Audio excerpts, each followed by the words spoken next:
Hello, welcome to the Film Vomit Podcasting Center, the Vomit series of podcasts. As always, I'm your host, Mac Taylor, and with me today is... It's Cole Selby today. I'm in a little bit of better mood today. We finished the Evil Bong Ginger Dead movies. We're done with them. We don't have to do them again. It's awesome. You know, that part of the year is over. Now we are focused on movies that at the very least are movies and not just a mess. Yeah, fucking a lot of good things happen in good movies, and I'm out of school right now anyway. Out of school now. Heck yeah. To watch good movies. It's great. It's all at least uphill a little bit. A little.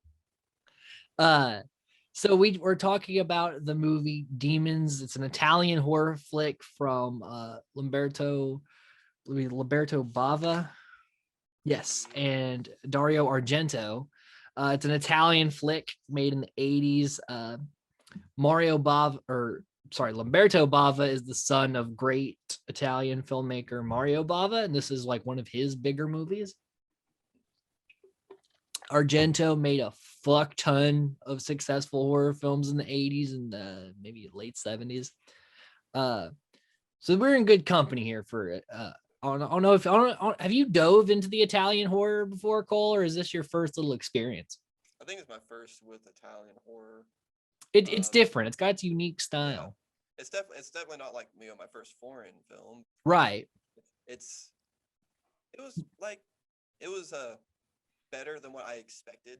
To talk about that. Talk about your expectations coming in. Like I went in, I was thinking it was an 80s film. I was like, okay, so I'm probably gonna get either like a bad dubbing, or I'm gonna have to read subs. That was the first thing that came to my mind was, am I gonna have to read subs or not? Which is not a bad thing. The dubbing was kind of terrible. It was very distracting, actually. But the movie moved well enough. I didn't focus on the dubbing a whole lot, unless there was just something where I was like, "What the? That wasn't even close." Yeah, I was definitely shocked, especially for the beginning of the movie, because it just kind of went straight into the movie. Yep. Didn't do the typical opening kill gag that 80s films are known for, but Italian horror has its own style. It's its own subgenre in horror, because Italian horror is more so on suspense and eerie atmosphere and lighting and shit.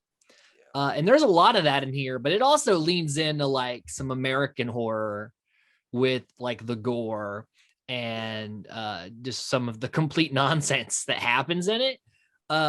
But it still has that Italian horror vibe to it. So I was looking at some of the stuff, and it took me a minute to understand just how outrageous some of the things were, just because of where I came from.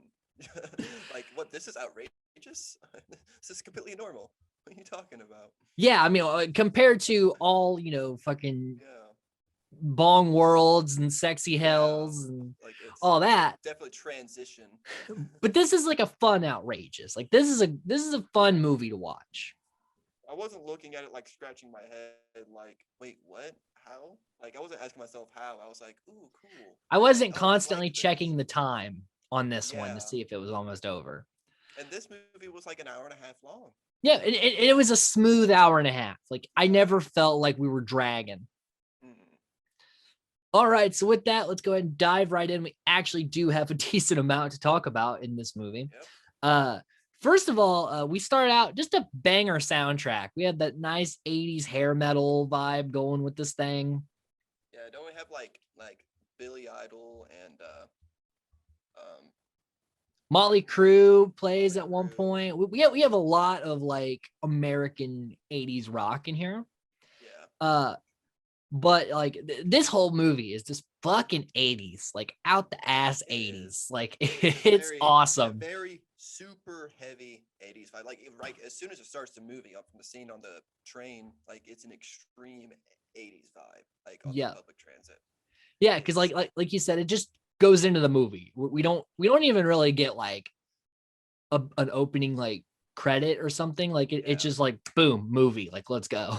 It's like we're gonna remind you what movie you're watching, and then we're gonna show you the movie. Exactly. Because later it will get confusing because we do have a movie and a movie. But yeah. So we meet our main character. Well, kind of. There's really no like main character in this movie. Yeah, this is like a group of people we kind of look at. Yeah, and it keeps changing as to who we're following too. Yeah. But Cheryl is kind of the person who we spend most of the movie with, kind of. Yeah. And she's there majority of the time, I think. Yeah, like like there's like a group of characters that are like that we at least know their names, because there's a lot of people who are like, it's that person and the person who did that thing earlier, and that it was really hard to keep track of. It was really hard to keep track of like a lot of the names. The only reason I knew these people's names is because they say them at some point. Yeah. If no one said anyone's names, I would not fucking know. Yeah. Or they only say it like one time and I don't catch it, and then I'm like confused about especially when a lot like there's points in this movie where a lot of shit happens. Yeah. But we start out where Cheryl is on a train and like she sees this guy with like a metal face, and she fucking waits till everyone just clears out of the fucking train station. Like follow the crowds, girl. Like, what are you doing? Yeah. Like, she just sits there and just like, oh, I'm alone in a train station, and then just starts kind of like, you could have ran to catch up with the one person that was kind of like in the back of the crowd. It was a lot of back and forth with her, like looking back behind her. No one's there. Walks a little bit, looks back again. No one's there. That banana plays in the background. That was nice. That was a nice score there. Well, the metal face guy catches up to her to hand her a flyer to a movie theater, non-specific. Just go to the Metropole. That's it. Yep. And she's like, oh, I'm gonna bring my friend. And later, like her friend was not the friend to bring to this flick. But nevertheless, Cheryl gets 2 tickets and is on her merry way and meets up with Kathy. And like they're like, hey, let's be edgy teens. Or I think they're in college, but it's not really specified. I was just assuming they were just young adults, just kind of doing whatever. Well, they talk about skipping class to go see this movie. So she's holding like a textbook. Okay. But it's in Italian, so I don't know. I from what I read online, I think it's something to do with a music class. Like it's some sort of instrument book. But so they're playing hooky. Yeah, because they talk about the teacher's gonna yell at them no matter what because they're running late. And she's like, let's just skip class and go see this movie. And she's like, what kind of movie is it? She's like, I don't know. It's a preview screening. so they just go to this random thing. They don't even know what it is. That's a little bit of a strange spur of the moment decision. Very. This dude gave me a flyer. I want to go see it. This dude who I thought was stalking me gave me a flyer, and we should both go. Which, good on her for not going alone. You should definitely, if you're going to go to a weird situation, bring people. But still, like, too many red flags from my liking. Yeah. So they go to this theater, the Metropole, which was at one point actually a theater where they were shooting. Now it's a nightclub. But they also do horror conventions at it because the theater is like a known thing because of this movie. So nice to know it's a real place called the Metropole. Well, it was. Now it's like, I can't remember what the club's name is, but if you ever want to, dance where this movie was shot, at least the exteriors, the interiors, obviously they had to build sets because they tore a bunch of shit apart. So then they see, when you walk in, also there's like a motorcycle display with like a mannequin and a sword on it. And yes, those come into play later. Like they actually do kind of do that typical, like we set it up in the beginning to have it come in at the end thing. But why really was that there? That's what I was asking myself when I was getting into more towards the end of the movie. It's like, why the motorcycle and the sword? Why are they here actually? Yeah, it was very weird. Because they're literally just kind of like set dressing until they're just inevitably used later. Mm-hmm. But other than that, it's just kind of there. And it is weird. It's a weird thing to have in a movie theater. Like I get it if it's like referencing a film, but I don't know what film it's supposed to reference. Dude with a katana on a dirt bike. Okay. All right. So at that point, we start meeting the other people that are in this movie. We get a very angry guy who it's like his anniversary, and his wife's like, let's just have fun. He's like, I'm taking you to a show. Get off my back. And it's like, hey, I don't. It's a free show. He's so mad the whole time. The whole time. He's also the one that just keeps shushing people, even though they say like one thing. Yeah. I'm like, why are you so pissed, bro? Like, I need you to take it down a notch. It's not like he's not talking, you know? Like, fuck. Yeah, because he shit talks someone later. And it's like, do a shush to you, sir. Shush to you. What the fuck? Yeah, fuck you, dude. Please. And then we see the two main guys. There's George and Ken, who they're ogling at the bike, like, ooh, the bike's so cool. Then they're like, oh, wait, there's two chicks over here. We should go hit on them. So, like, they had a problem with getting a soda out of the machine, and the dude does the thing where you just hit it and it drops. He does the fucking Fonzie. And also, I think they had a Coca-Cola deal because they show Coca-Cola a couple of times, but they don't really like go on the logo hard. Like I can name a couple of times where the Coke can was used prominently, and I don't think the Coke company would be very happy with what their product was being used for. This is a different decade. We knew what was up. But they never, they always did. They didn't like zoom in. Like, you know how sometimes when something has a sponsorship in a movie, they really fucking unnecessarily like zoom in on it. Like, it was never in focus. Like, anytime the Coke can was there, it was out of focus a little bit or like slightly obscured. So I'm like, maybe they just really had access to Coke, but they didn't want to show the logo. Maybe. I'm not entirely sure on that, and I couldn't find any information about it. But that's something I kept noticing. I'm like, I was like, did they pay for this or not? Like, I don't. Tell me. I mean, there's no other like brand in there. Well, no. And at the soda machine, it has the buttons they aren't labeled. Probably because it doesn't actually work. But like, there's nothing. Like, there's something on the machine that has some sort of branding. Fucking nothing. Yeah. But nevertheless, they hit on these girls, and Kathy is having none of this. She is angrily sipping Coke through a straw for like the next 20 minutes of the movie. Like, anytime these guys say anything, she's just like, it's fucking awesome. Again, I'm like, why'd you choose to bring this friend to the movie? Like, she is the complete buzzkill.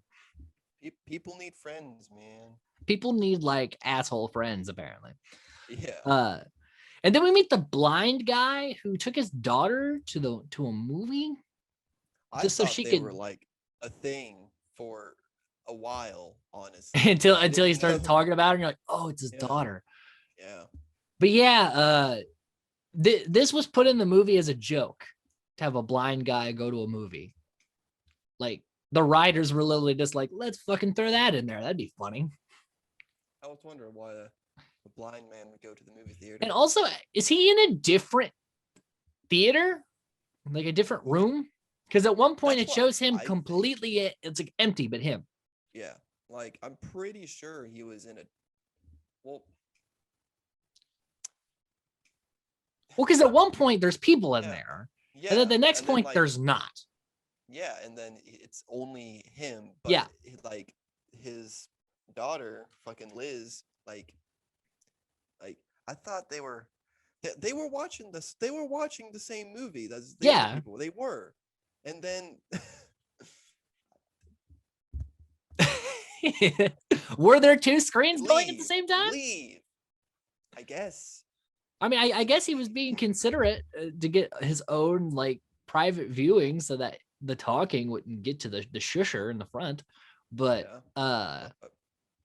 yeah, I watched the movie twice, and I still didn't quite get if he was supposed to be in the same room or not. Because, like I said, that one scene, he is literally in there by himself. So, I don't know. Yeah, movie logic. Uh, we also meet the pimp and his two hoes, Rosemary and Candy. Yeah. But he's a really cool pimp, you know, takes him to movies, they hang out, they have fun. Like there's no like condescending language he uses on them really. He calls him baby. He doesn't call him, the typical jargon. So, this is a really cool dude. I was like, he quickly became my favorite man in this whole movie. Yeah, he was a really fun character. Really.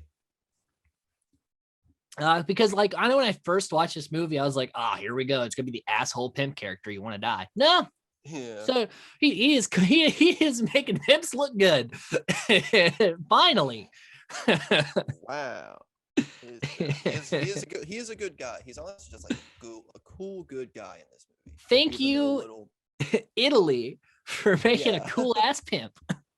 Yeah. Shit, that's funny. And then Rosemary, one of the ladies of the evening, puts like one of the prop masks on and cuts her face. Yep. But also, like, why are you playing with the theater shit? Like, that's not cool. Yeah, like why? Like, I'm pretty sure they have like a do not touch sort of thing. Well, and then the lady who works at the theater, which later it doesn't make sense that she works there and doesn't know what's going on. Yeah. Like, I have a lot of questions. I thought she was going to be a bit more in on it. Yeah, well, because she acts real weird. Yeah. For a long time. Like that's what I was noticing too. But no, she's just a strange person. Because she's like, do not touch the theater property. Yeah. And I'm like, oh, she knows. No, she didn't. She's just doing her job. It's like, don't touch the stuff, please. She's just very unemotive. Yep.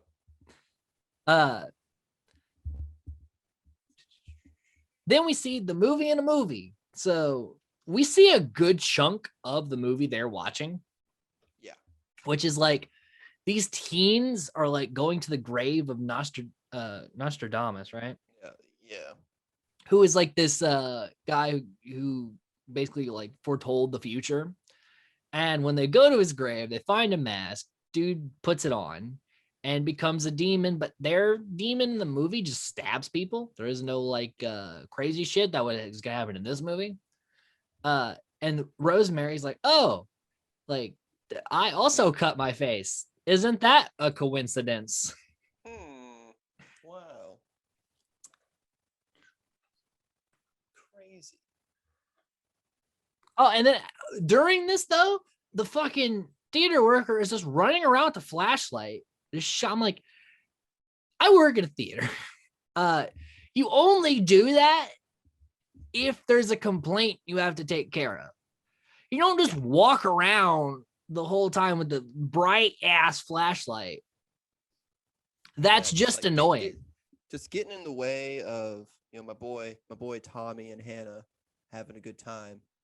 Yeah, I'm like they're in the very back, like by themselves. Let them make out, like whatever. Yeah. Like they're not bothering anybody. Like, does this not happen into your theaters? It's not in your theater. Come on, dude. I don't know. This chick is this like really, really weird with her rules and like what's going on. And apparently no one else works at this theater, just her. Yeah, we don't see any other employee at all. Very strange. And then the pimp and the ladies of the evening are smoking weed, and she's like, "No smoking in the theater." And then they're like, we got her." And then they just keep going. That was pretty good. I'm like, yeah, you didn't even make them put it out. Like, how you gonna expect them not to just keep doing it? Just gonna tell them to stop and then leave. Like, come on, dude.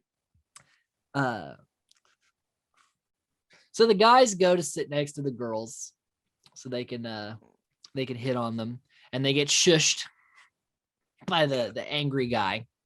Yeah. All because he's like, if you get scared, you can hold my hand. He's like, shush. It's like, hey, that is a stereotypical date movie line. Okay, let him fucking have his moment. All right. And like they do just kind of come on to them. Kathy is sipping Coke, having none of it. Uh, she's like Cheryl hanging out. into it. Cheryl is she's down. She likes what she sees. Yes. Kathy wants to fucking go, like wants to watch a movie and go home. Well, because Kathy's like, he didn't tell me it was a horror movie. And I'm like, one, she didn't know. But two, it's like, if you're that picky about your movie choices, don't go to a random screening of something you don't even know what it is. Or leave. Yeah, or also leave. Kathy, no one is holding you here. You're just staying here, bitch. Like, you want to, like, I get you want to be around your friend, but like, she seems like she's having a good time. You'll be just fine. Just get out in the world. Yeah. And also, it's like supposed to be like during the day, but like it gets dark very fast. Yeah, it does. Out there. Maybe that's just how it is. The very short days. Yeah, short days. we take our long days for granted. I gotta find where I was.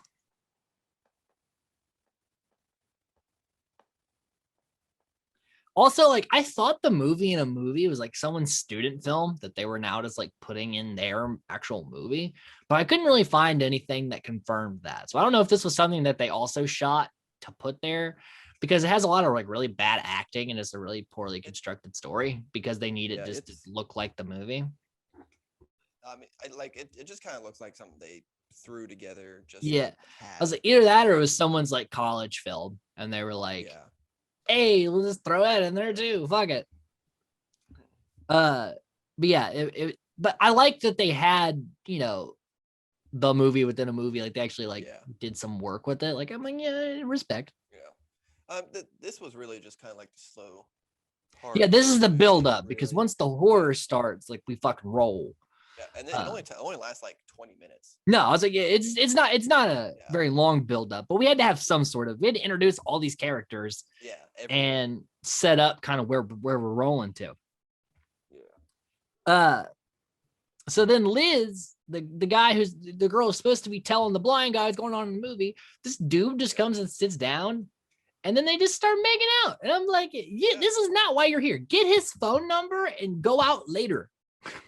Like, then this is what I thought. This is the reason why I thought that she wasn't his daughter, but like his wife or something, because they were being super fucking quiet so he wouldn't hear. And I'm like, okay, she's trying to cheat on him, but real real close, like on the thin line. You're like right there.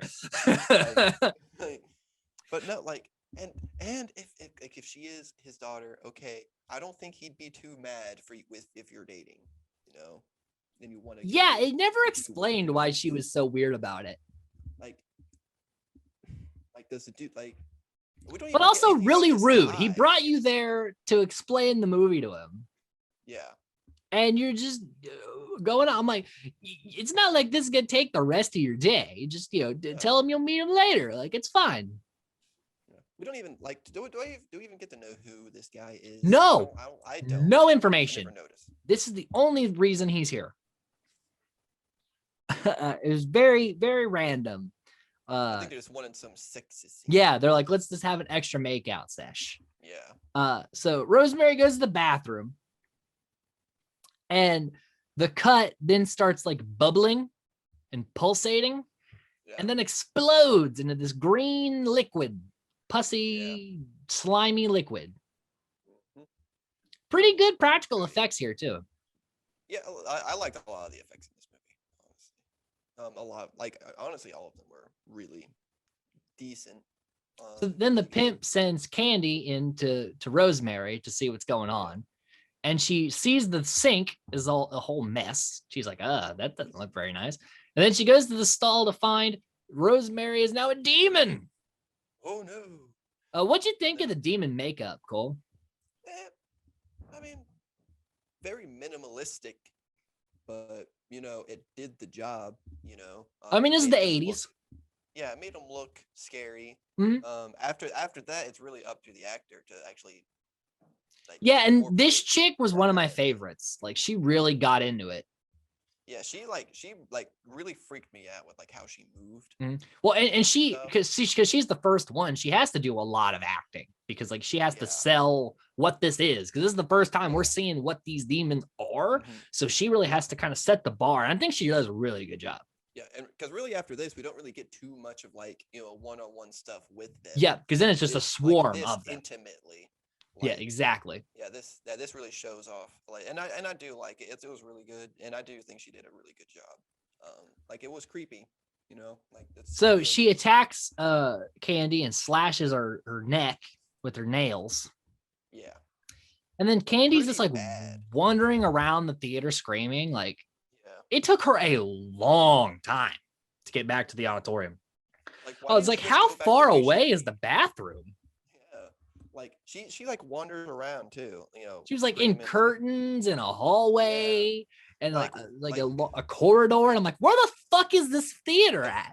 Like you're screaming for help because you just got attacked. Yeah. Go back to the place that you just came from. Where all the people are. Yeah. And she doesn't even go in the entrance. She goes behind the screen. Like, how'd you get here? Like, how did she get there? Because like, is there just a random... Does the bathroom loop into a corridor that loops behind the screen for reasons? Like, I would understand if she like went into a room and she had to escape through a different door in the room, but this is a bathroom where there's only one exit door. That like it took her like 10 minutes to get back to the theater. I'm like, Jesus Christ. And unlucky for her, the whole time the movie people were screaming too because they were dying. Which I understand why the people didn't hear her scream. Yeah. But goddamn, she made it really hard for anyone to find her because she took so long and came this weird direction. Yeah. And I wonder if this was part, because this is really early. They did the killing in a theater thing. I wonder if Scream 2 got a little something from this. Where, in the beginning, Jada Pinkett Smith is murdered in theater while the horror movie's playing. I wonder if part of that could have potentially been inspired by this. I mean, this was made, what, 86? Yep, 1986. Yeah. Scream 2 came out in 98? Yes. So, I think there could be some inspiration. I did like the whole, like, canvas rip. Yeah, well, first he's, like, pushing, and they're like, what is that? And then she, like, she comes to the screen as the tent gets ripped on the, it was nice effect. Yeah. I was like, oh, that's cool. And, like, it was probably made early enough for it to not be, like, a cliche back then. Also, there was some great lighting. We get that bluish hue with the fog kind of thing going. Just, it's lit very nicely. That's the thing about, like, Italian horror films I've seen, especially the ones that Bava's written. They're all lit very nicely.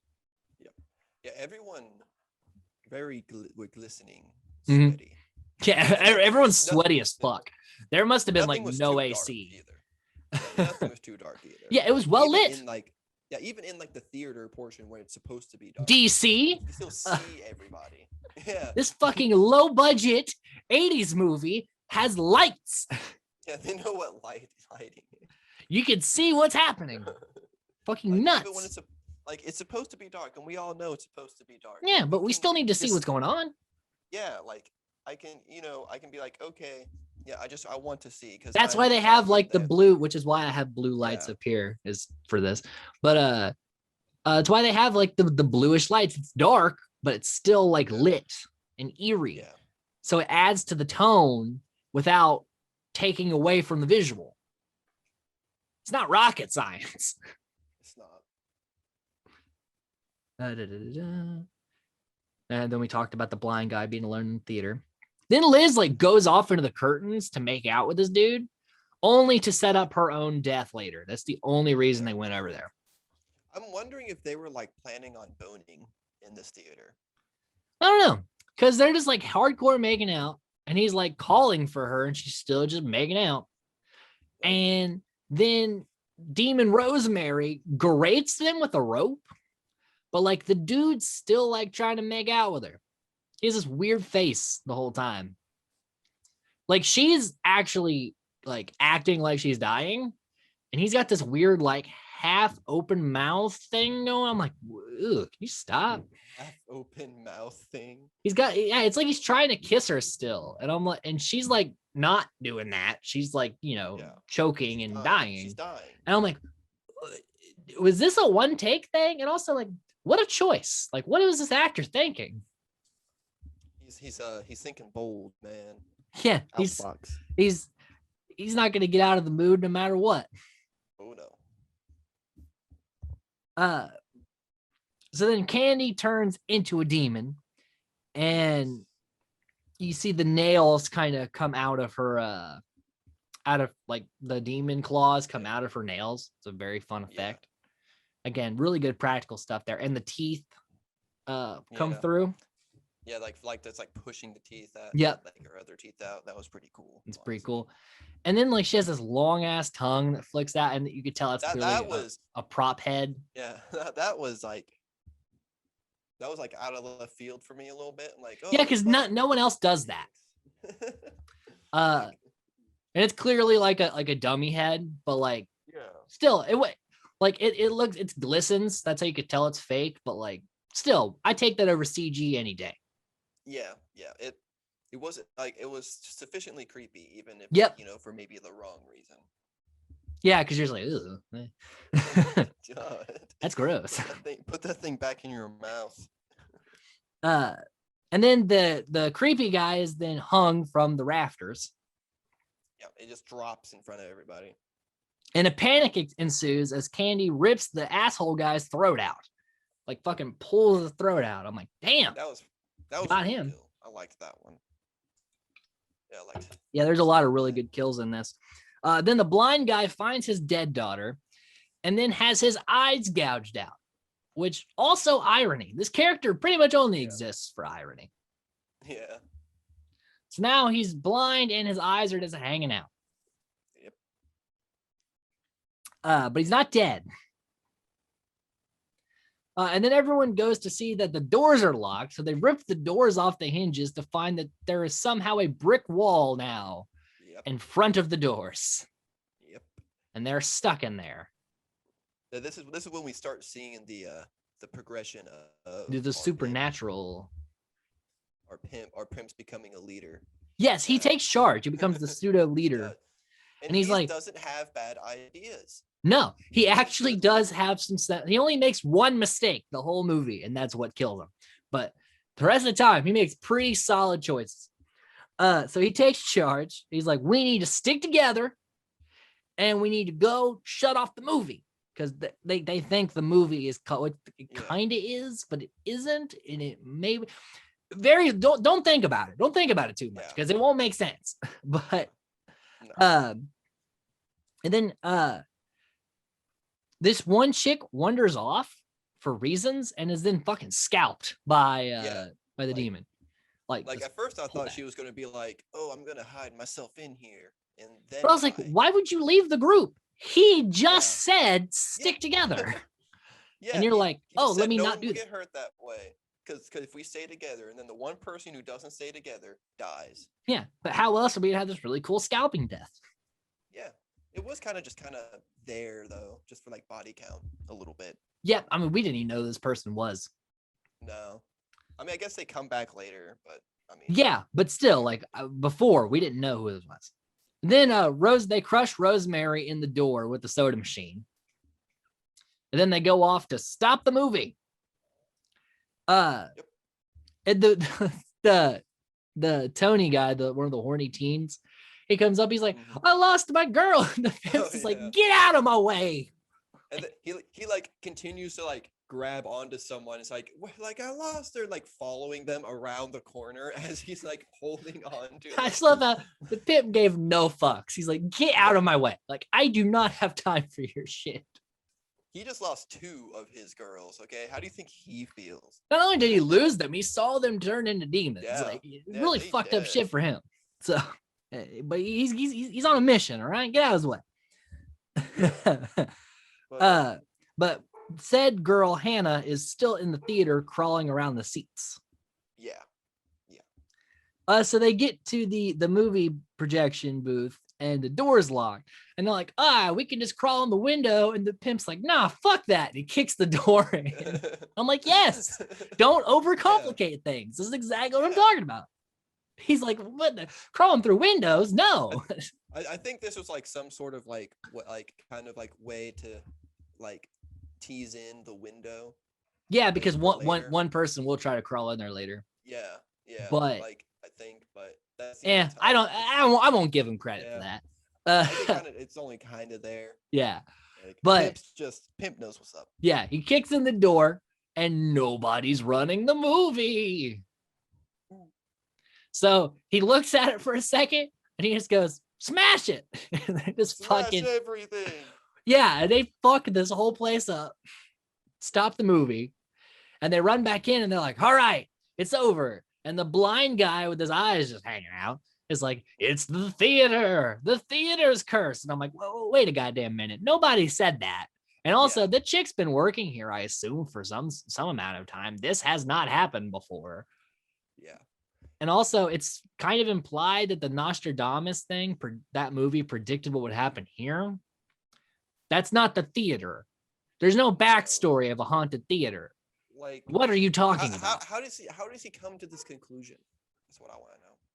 Fuck if I know. He just kind of says it. I guess they're like, let's give him another line. So just say some random shit. How do you think the movie should go, random actor? Well, I think we should go for a haunted theater vibe. You can say it. We're not going to do it, but you could totally say it. Yeah, it was very, very out of nowhere. Yeah.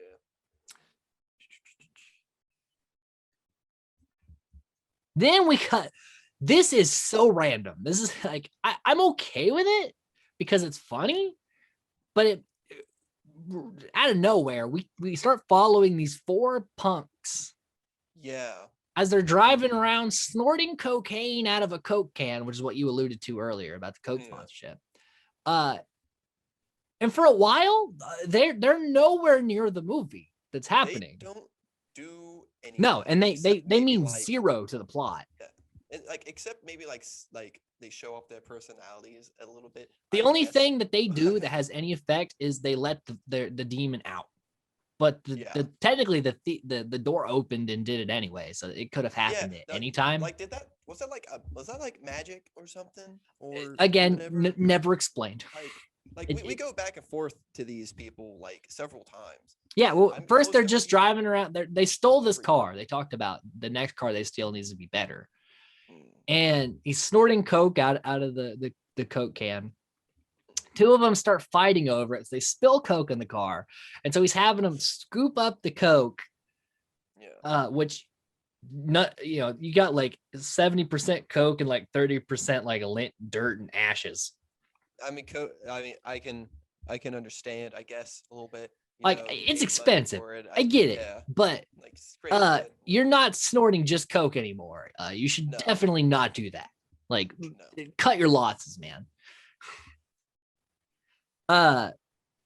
So then the chick even scoops up some of it with her baby photo, and then it's like, "Look at me as a baby," and he's like, "Selling your cooch then too, eh?"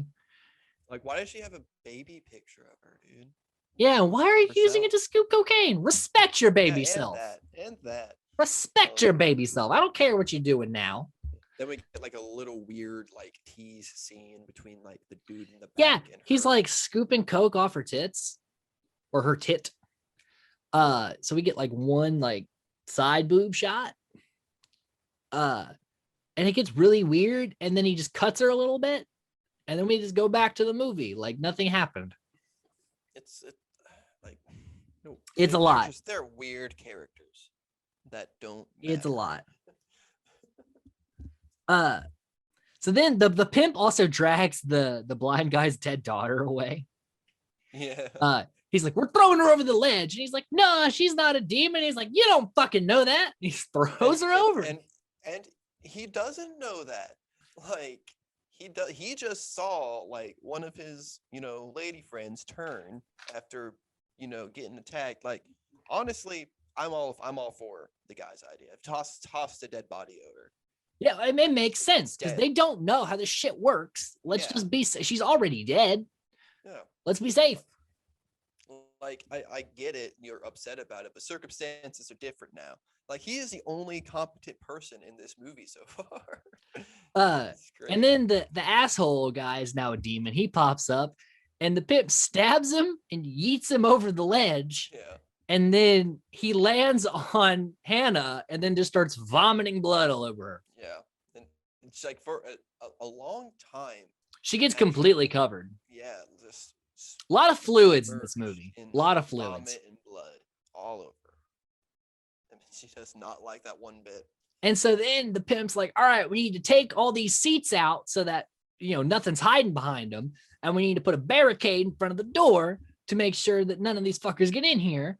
And, when we ripped out the seats, they can't hide anywhere. And I'm like, also very solid idea. Yeah, he's full of good ideas today.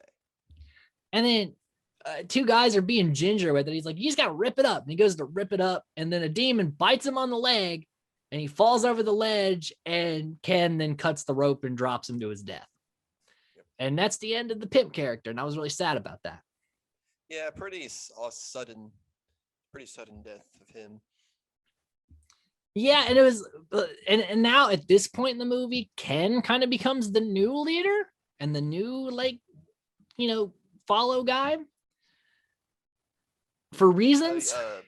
I thought George was the dude. Well, it goes to Ken and then it goes to George later.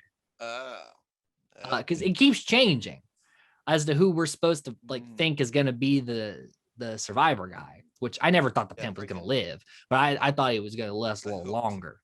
I was hoping. And then Hannah and Tony are, they reunite. Mm-hmm. Yep. And that's it's like, oh, is that blood? It's like, it's not mine. And then she's like, oh, you're bleeding. He's like, it's fine. It's a scratch. And you're like, which one of them's going to be a demon? Ooh.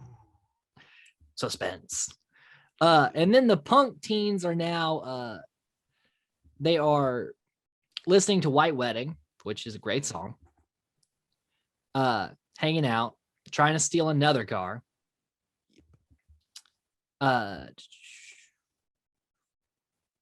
Then they hear banging coming from the theater, which is everyone trying to knock the brick wall down or whatever. And they're like, what's that? Whatever. Which, granted, these coked out teens are probably not the ones you really want to rescue you anyway. No. But still, it's like, come on, kids. Investigate shit. They're too involved in their coke right now, my dude. So they break through the wall only to find another corridor of rooms. Is this supposed to be actually connected to the theater, or is it some dimensional portal kind of deal thing? Because they kind of go in and it looks like a basement to me, but yeah, it kind of looks like the part of the theater that they don't use, part of the building that they just kind of close off. They don't really want anyone going back there. But that's weird, weird place to pop up for one. Yeah. And for two, we get there and it literally doesn't lead anywhere. It just leads to what, walls, more brick walls. Yeah, and the camera just goes around the corners. Yeah, that's that's a weird shot. It follows the walls just all the way around while everyone's freaking out. And while I think George or something's saying, everyone's stop freaking out, shut up, and everyone's freaking out more. Yeah, Ken. Yeah, he starts stop freaking out, and everyone just freaks out more, yelling. And I can tell he's just stressed. He's not happy. Yeah, because he just now became the leader, and shit has gotten worse. Yeah. So. Yeah. Immediately after Pimp's death, he becomes leader. But this is weird. This is a weird thing to have just kind of pop up in your theater. Yeah. So then the punks are caught trying to jack a car, so they blow past the police, and the theater door just opens. So they go in, and the blind demon comes out. And so the cops go thinking that the blind demon is the punks. They get attacked by said blind demon, and they shoot his hands. Right now he only has 3 fingers. I thought that was kind of cool. Yeah. But I'm like, why not just shoot him in the head? Why are you shooting his hand for? The dude, he was too scared to shoot. Yeah, he's like, whoa, and shot his hand. I'm like, yo, you have better reflexes, bro. Yeah. Like as a police officer, dog. Come Yeah, like come on. That's like, your whole thing is you need to be quick on your feet. on. And then we just leave them to their fate. So then the horny teens go to the vent to try to escape. And then he's like, he hears nails scratching. And he's like, oh, the demon's behind us. You get in front of me. And he's like, oh, now it's in front of us. How is that possible? And then Hannah's turned into a demon and attacks him. Ooh, Because I guess the cool. vomit turned her into a demon. Because she never actually got scratched. I'm thinking what happens is that she just like ingested some of it. Maybe, Yeah, so it works like that. Like if in you her like eyes. accidentally swallow some, like it Like also goes in. I'm using like Resident Evil rules. Like once you scratch turns you into them. Little Yeah, body, like, they're very loosey goosey. Everything turns you into a Yeah. demon. Pretty much any contact. Yeah, but I kind of liked that. I kind of liked how like Hannah was like, "No, what are you talking about?" Like tricking him the whole time. Yeah. Like she wasn't like other turns where they were like freaking out and in pain, and then they turn into a demon. She was like all for it. And then like, we as the whole time, audience that don't sounded know like. until she gets in front of him, because we just Yeah. see like nails, but we don't see whose they are. But Yeah. then once she's in front of him, you're like, oh yeah, it's her. Yeah, like I thought that was pretty cool. Yeah, That was really I enjoyed cool. that. Oh yeah, because I actually thought it was actually what Tommy, whatever his name is, was gonna turn and Hannah was gonna get killed. I thought it was gonna be the other way around. So then the punks go into the theater and unlock the door that the scalped demon is in. Yeah. And the punk chick, Nina, she's like looking in a mirror at herself, and she is cute. I'm like, all right, you can do this. And then Scalp Demon attacks her and kills her. Yep. Like, don't put on makeup when abandoned Exactly with trash everywhere. Like, that's not a good idea. I feel like she's used to this. Yeah, but then she gets murderized. So then the demons whose eyes are now glowing flood the theater. And this was actually something the director did like midway through the shoot. That's why this is the only time it happens. Because he's like, wouldn't it look really cool if the demons came up a staircase and their eyes were glowing? So they put like reflective tape over their eyes. And like, that's actually a nice little touch just to throw in there for the visuals. I mean, it made the fucking cover, the poster. Yeah. So, I mean it really showed off like the demons as like a collective and less of like an individual person who is one. Yes, great scene. It shows as a group threat now. So then the punks are killed by demons. And then for some reason, the group decides to take down the barricade, thinking that they're saved now for reasons. And it's really stupid. And someone's like scream out saying they're saved. Yeah. Like, because they heard noises that are actually the demons. Very stupid. If only the pimp was here, he'd had something to say. Yeah. So the demons attack. The ticket girl is finally murdered. She made it a very long time. So Without then really doing much. Yeah, exactly. The main four, though, they make it out. So George, Cheryl, Kathy, and Ken, they escape. And then they're like, we should go into the vent. And I'm like, wait, no, don't go into the vent. And they're like, all right, let's have Kathy go first. She's weak. And then she turns into a demon. Ooh. And fucking like Ken. At first she has like a fucking like. She has like amnesia thing. Like slowly turns. And then Ken has none of it. He fucking beats her down with the ground. I was like, Jesus Christ. Like no mercy. Just nope, no question. Just like, yeah, fucking gets her.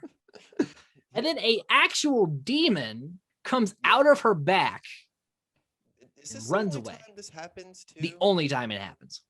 Like, was she special? Is this a special demon or something? Like, is this what happens when you kill the body before the transformation finishes? That it comes out?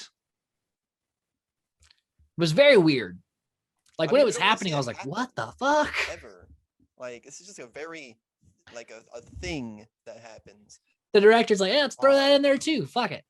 Yeah. Have an actual demon pop out of her. And it looked demon chest burster, back burster. Like, yeah, and it looked good. That was a good effect.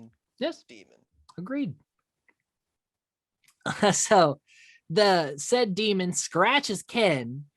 Ken's like, fuck. Well, that's it for me. And so he hands George a samurai sword and is like, kill me. And I'm like, whoa, that's a lot to put on George. Yeah. Like the same sword that's there on display. Yep. Because again, you got to come full circle. Yep. So This is a Ken real sword that turns they had. and George decapitates him with the sword. Yep. So very nice. Now George is our main guy we're following. Mm-hmm. Which, I mean, Grant, I can try to tell him to just leave him, like stay away, like being a homie, and like Ken was a real homie. Yeah, like if your friend is infected and tells you to stay away to not harm you, don't immediately go follow them. Yeah. With no plan. Well, he also said to kill him too. He's like, you need to make sure I don't Yeah. come back. And George fucked around way too long. You should have just he came back. beated him. Like he came back anyway. Like you done fucked your friend's last wish. Now you're gonna have to kill him anyway. Good job. Justice for Ken. But then we get one of the most 80s things I've ever seen in a movie. Yes. As George gets on a dirt bike, wielding a samurai sword, and starts just riding around the theater, just fucking hacking, slashing demons while 80s hair metal plays in the background. I was like, this is fucking awesome. Like I even wrote down, it's like nothing is cooler or more 80s than a katana and a dirt bike. Exactly. While we have fucking, I think it's when Motley Crue plays. Awesome. This dude went full on 80s action hero in this scene. Yeah, he had he did nothing in the whole movie that would say he's a badass until right now. The powers of the pimp and Ken were transferred into him. Because Ken killed the pimp technically by cutting the rope, so he got the powers. And then, George decapitated Ken and therefore got said hero power. They're transferable, just like demon energy. Yeah. Yeah. And he just fucked them all up with the sword. Very nice. And then one of the most random things I've had happen in a movie happens. A helicopter falls through the roof. Yeah. Like when it did, I was like, what the fuck? Is that a helicopter? Like I was just seeing the scene where the ceiling was like breaking apart. And I'm like, oh man, what's this? And then a perfectly round hole emerges and then a helicopter pops out of it. With at first nobody, then 2 dead people in it. And then the blade turns on to just kind of scalp a demon or like cut the face off a demon. That was cool. It was fun. Yeah. Then they used the winch on the helicopter to get to the roof. Yeah. Which actually like a fucking harpoon gun. Like a harpoon grapple gun thing. Like that was just so happened to be in this helicopter. They had one shot. That one shot, and he does it perfectly. He is 80s action hero, man. Like it was pretty awesome though. Like like I go, man, that's really random. It doesn't make any sense. But then like inside him, it's like, oh, but that's so cool. Like and he has a scratch on his arm. Yeah, he does get scratched. He gets scratched, but he does not turn because he is so badass. He is immune. He just by strength of will doesn't become a demon. The power of the 80s cured his body. Crazy time. Jesus. Oh yeah. So then they get to the roof and the metal face guy is, I guess, a demon. Was he always a bad guy or did he know what was going on? Because the theater chick didn't. I think what happened was I think earlier when making the story, he was going to play a part, but then they forgot about him. Or forgot about him, and they just like, it'd be cool if like he showed up again, but as a demon. So yeah, he's a demon, and George gave 0 fucks about him because he's trying to knock him off the roof, and they fucking push his face onto like the pipe sticking out of the roof, which was dope. Mm-hmm. So he's dead now. So it's like, oh, he's back. Oh, he's dead. Okay. Very short-lived. Very short-lived comeback. And then they see the city is overrun with demons. Like it's become full-on apocalypse. Yep, this because of that blind man letting people. And they are then picked up by a survivor family who I really wanted to follow because I'm like, well, I gotta know what happened with them. Yeah. And they're like, we're going to the safe zone. And then out of fucking nowhere, Cheryl turns into a demon. Yeah. Kid, 0 hesitation. Shoots her and she fucking just yeets off the thing. And George is like, and then that's it. That's the fucking movie. That's the movie. And they try to trick you too with like playing some credits early on. But they're like zooming in on the back of her head, and you're like, yeah, what's that? Yeah. Mm-hmm. Like I know not to shut the movie off. Exactly. I don't trust you, 80s Italian horror film. I'm pretty certain that George transferred the demon to Cheryl because he was so badass it it just went to the person next to him. She didn't get touched. She didn't get scratched one. No, she didn't, but he did. But she turned. Yeah, like very random. Maybe the original thing was to have him turn and get yeeted, and they were like, but we like him too much because of all the stuff we shot. So we'll just say, sorry, Cheryl, get the fuck out of here. Yeah. So that is Demons. Cole, do you want to guess the budget of the film? I will put a number on like 80,000 US dollars. $1.8 million. Wow, they only really had to shoot in like a theater and a street. Yeah, but they had to do sets, to destroy all the projection equipment and the seats and the wall. There was also a lot of cars on fire. A lot of cars on fire, a lot of gore, a lot of blood effects, a lot of tubing and stuff, Yeah. A lot of this budget probably went into the effects and the setting. Do you want to guess how much it made worldwide? Because first this was released in Italy and then it came to the States. Okay. You said it had a budget of a little over 1 million. Yep. I'll say it made like 5. Made over $1 billion worldwide. It made more than A Nightmare on Elm Street. That's crazy. I've never even heard of this movie. Yeah. Until watched it. This movie did big fucking numbers. Obviously, it was huge in Italy. You got to think that's where it's from. That's where it's going to be the most known. But it was big in the States at the time too. And it went to, Germany and all sorts of other fucking places. But yeah, really big in Italy. That's a huge turnout compared to its fucking budget. 1.8 million budget, over $1 billion back. That's major fucking game. That's Marvel Endgame levels of money, and that's why there's a Demons too. And their budget was fucking huge. Yeah, and they still god damn. So they did that, and they're like, "Can you make a Demons 2?" Which we'll watch, this week. And I'm just gonna let you know right now, Demons 2 has literally nothing to do with Demons 1. It leaves off on such a nope. The second one should totally be about the apocalypse and the George and the family. Nope, none of them come back. That's great. The only person that was in this movie that's in the second movie is the pimp as a different character. At least he's back. He was so cool that he got to get revived and put in a different scenario. There was one thing I forgot to talk about early on. Remember when the movie was playing in the theater, and he's like, "Don't put that mask on. Whoever wears it becomes a demon." And he's like, "Where'd you hear that? In this book, it says whoever wears it becomes a demon." Yeah, I heard that. I'm like, why did you just repeat yourself? This is the worst writing ever. That shit got me good. I did remember that, but I forgot to write that down. But yeah, that was hilarious. Let me see if there's any other things I need to mention before we go into the outro. This is actually Bava's favorite film he's ever directed. So, and I get why. This seemed like it was a ton of fun to make. Mm-hmm.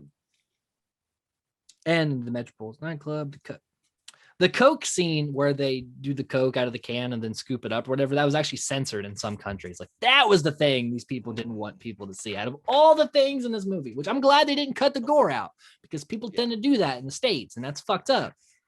Because that's, the gore is the art. People worked hard on that shit.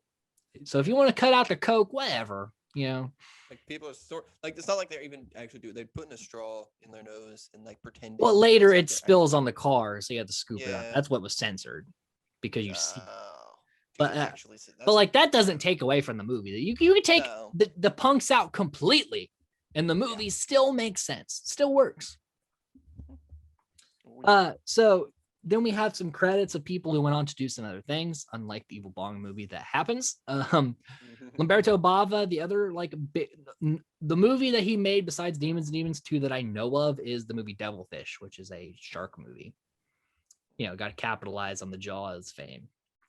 The writer Dario Argento wrote, these are the films I know. He has like a fucking long writing history, but Cat o' Nine Tails, Deep Red, Suspiria, Tenebrae, Phenomena, and Wax Mask. Those are the ones I know of. Suspiria is big in the States. People fucking like horror snobs love Suspiria. So Argento is a fucking known dude. The other writer, I'm gonna butcher the fuck out of this. Dardino Sacchetti also did Cat o' Nine Tails, Bay of Blood, Zombie, City of the Living Dead, The Beyond, Devilfish, Killer Crocodile, and Killer Crocodile 2, which I watched. And those are fucking bananas movies. Some of the actors and actresses I would go on, only two. The guy who played George, Urbano Barberini, was in the 2006 Casino Royale, the James Bond movie. He was one of the villains. So, hey, he showed up later. And the usher chick, the chick who worked in the theater, Nicoletta Elmi, was in the movie Deep Red, which is another Argento film that I've seen, and I remember her in it. She was had a very unique look to her with the big red hair. Like she had a very unique style. So I was like, she should have been in more stuff.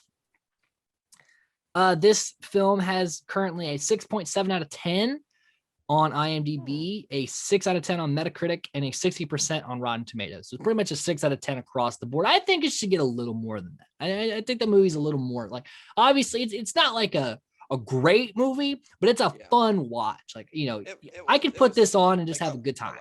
I liked it. I liked watching it. Like it's definitely distracting with the dubbing. Yes. Like I would actually prefer to watch it subbed. I would watch the Italian cut subbed. It's rough. And really just some of the sound design is a little off. Because like you see them banging on the wall, but you get like no sound. You know, kind of like what kind of lower budget horror films of that decade have. But very minimal complaints. And yes, the story doesn't make a whole lot of sense, but that's not why you're here. You're not here for a very like contrived, suspenseful film. This is fucking demons murdering people. Like, let's fucking roll with it. This was shot in 9 weeks. They do enough with the story, I think. This was shot in 9 weeks. That's not a long. That's not a long time. That's not a long time at all. I mean, some films get made even faster, but with all the stuff they were doing here, like 9 weeks was, you know, good to get the product they needed. Yeah, that's about it on the trivia stuff on this. I said a lot more than we've had recently. So with that ends our discussion of Demons. Stay tuned next time when we talk about Demons 2. Cole, what are your expectations and hopes maybe going into Demons 2? Well, I was hoping to get a little bit of a continuation, but as that's no longer going to happen. I just went ahead and told you now. Yep. I hope that we get a little bit more into like what the demons are a little bit, or like what they can do. And I would like some more extravagant effects on like the deaths and the demons, make them look a little cooler or something. Other than that, I'm not really like hoping for too much. I mean, if I just get this experience again, I'll be happy. And if you could rate it out of 10, what would you rate it? And you could do 0.5s if you'd like. I think I'd give it like a flat 7. That's what I was like. I'd give it a 7 out of 10. Like it's definitely above. Like I enjoyed it a lot, but it'd have to make more sense for me to give it above a 7. Like when you start getting into 8 and 9s, it has to be like almost a perfect movie, and this is not a perfect movie, but it is like for what I expected going into it, blew it out of the water as far as like enjoyment wise. All right, so join us next time. Stay safe, guys, and stay nerdy.